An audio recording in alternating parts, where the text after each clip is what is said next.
Yebo, asingeneni ku hot topic yethu yanamhlanje. Lalelani. Hi KVG. Hi 326 Express.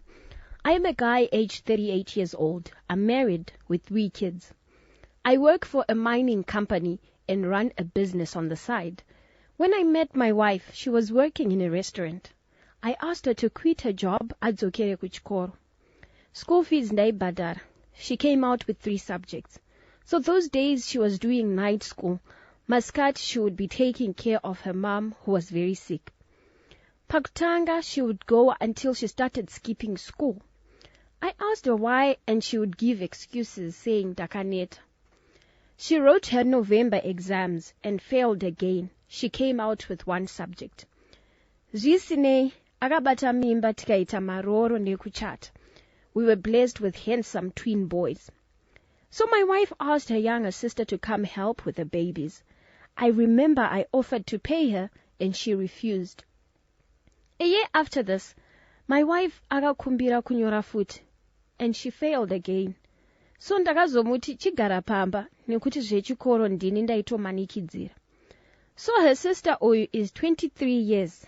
Akabuda zvakanaka pa A level, but akangogara.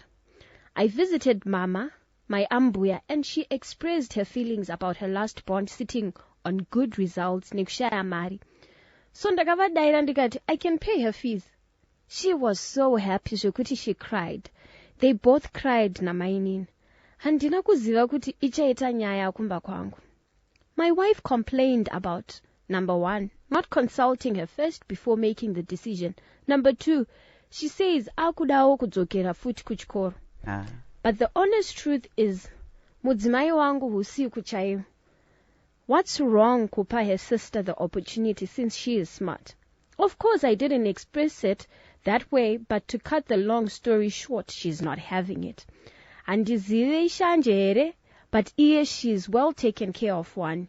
So akanditi, you can tell Mama you can no longer afford to pay the fees. Vedare zvinobuda here. I have the money. I want to help out. Mind you, this is the same person akachengeta mudzimai wangu and our twins when they came out of the hospital. What's a better way to show gratitude than this? Ndinonzwa kunyara going back to Mama and telling her I can no longer offer financial assistance after she cried tears of joy in my presence. Should I listen to my wife pakadai or do what's right by me?